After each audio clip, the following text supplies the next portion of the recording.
Paul is the former director of student media at East Carolina University.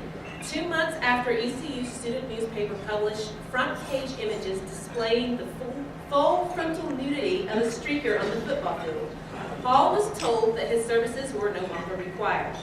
He left his job abruptly in a firestorm of controversy. His departure raised a host of questions about the role of the student media advisor. Paul continues to teach journalism courses at ECU in an instructor capacity. He has extensive experience working as a student media advisor. Previously, he directed operations for 5 award-winning student newspapers, 6 magazines, 3 yearbooks, 2 radio stations, and 1 television station at UNC Chapel Hill, the University of Alabama, and the University of Alabama at Birmingham. He also served as a full-time journalism faculty member at Murray State University. Paul has been recognized as an outstanding student media advisor. He was named the Distinguished 4-Year Multimedia Advisor by the College Media Advisors in 2005. He served as Vice President of the College Media Advisors from 2001 to 2003. In addition to working with students, Paul has extensive experience in the professional field. He served in nearly every role ranging from news and sports reporter to designer and features editor at 4 daily newspapers, including the Birmingham News. He was copy editor for the Birmingham News' stories about the corruption in the state's 2-year college system, which won the 2007 Pulitzer Prize for investigative reporting. Paul has both a bachelor's degree and master's degree in journalism from the University of Alabama. Now, without further ado, I give you Mr. Paul Isom.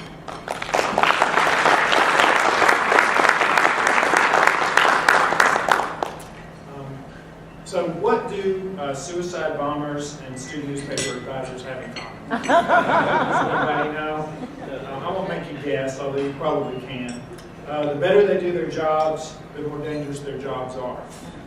That's a paraphrase quote from Frank Lamani of the Student Press Law Center, and I found out it's true firsthand when my job blew up in my face this past January, and for the record, I'm not a suicide bomber.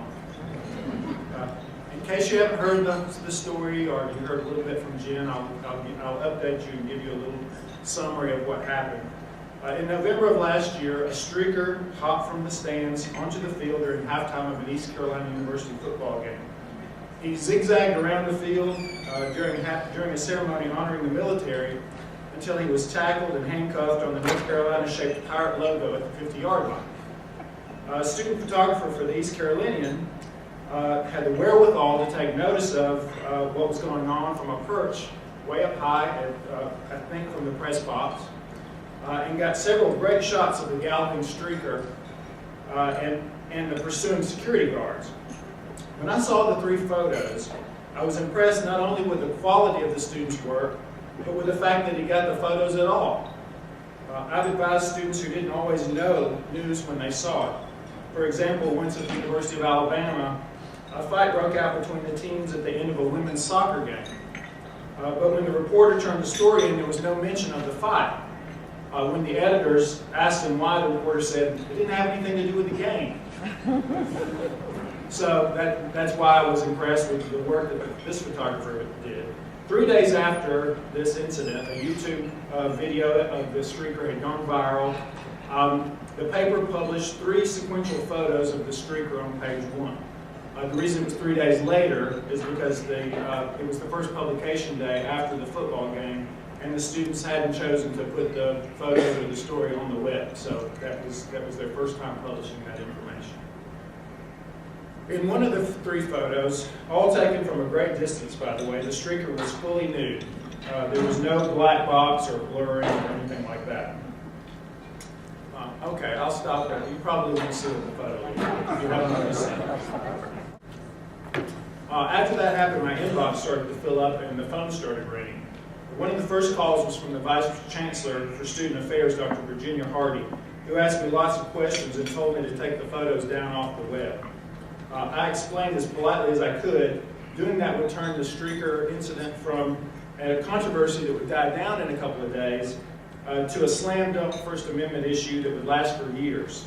And the ACLU would get involved, and I mentioned that because Frank Lamani told me it's always good to mention a boogeyman when you're talking to the administrators. In a meeting on the day the photo ran, Dr. Hardy told the students and me that the publication of nude photos, quote, made the university look bad, and, quote, there will be consequences. She then sent an email to me and others in which she referenced a story about the photos in a website called Deadspin. And this is what she said in this email. It was to me. This is no secret email. Okay. Oh, yeah, okay. So, I don't know why everything has gotten off center. Did that do it? So there's the photo. Only one of the three is he nude. And of course, it didn't run nearly this big.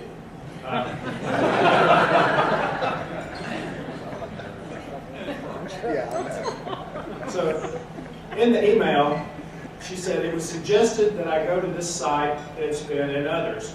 Not the kind of publicity we want for ECU. While the students say that the East Carolinian is not endorsed by the university reaps the consequences of its actions.